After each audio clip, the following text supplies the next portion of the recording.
Di yan kasama. O ayan na guys, at nailagay ko na sa aking baunan.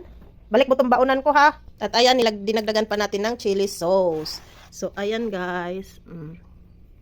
Ayan na siya. Pagkatapos lagyan na natin to ng mga pangsangkap na. Lagyan natin ng konting Kazon seasoning. Ayan. Konti lang para hindi masyadong matapang ang amoy. Lagyan natin ng tomato sauce. Tomato sauce. Hindi marami-rami ang ating kailangan kasi. Mas kailangan maano. Then lagyan natin ng oyster sauce na umiihi. Para mag-balance ang ating kulay. At lagyan din natin ng tomato paste. Napin na natin itong ating oyster sauce kaya wala na rin naman. Pakapiga na natin. Yan. Pigain mo ng husto para maubos. Tapos, lagay na natin ang ating tomato paste. Okay. Dagdagan natin ng konti para malapot. Ayan. At kailangan ko rin ng konting toyo. Ating toyo. O, diba? Yan ang ano. Pusa lang yun. O, ito naman. Ating halo-haloin na. Yan. Haluin na natin. Bago ko pala makalimutan, lalagyan ko pala to ng chili sauce na gawa ko. Ayan. Tatak-tak natin. Bago matuyuan ng sabaw, lalagyan natin ng sabaw na galing sa pinagkuluan natin ng ating alimasag. Ayan.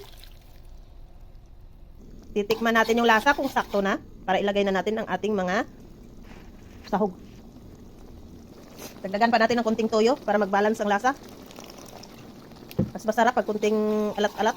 Unahin na natin paglagay ang ating shrimp or hipon. Tinanggalan ko na pala ng mga nguso-nguso ang ating hipon, no? Tinanggal ko na rin yung sa pagka-ano niya, yung black na nasa, ano. Basta yun, itong dito, oh. Nalis ko na rin yun. So, ayan. Ilagay na rin natin ang ating mga alimasag. Or crab na maliliit. Crablet. Ayan. Kasi pinapaluto lang to sa atin, no? Kaya may pagbibigyan ang nagpaluto sa atin. So, ayan. Nagdagdag pala ako ng chili sauce dahil hindi masyadong maanghang. Para mas lalong maanghang. At ngayon, ilagay na natin ang ating tahong or shell. Ayan.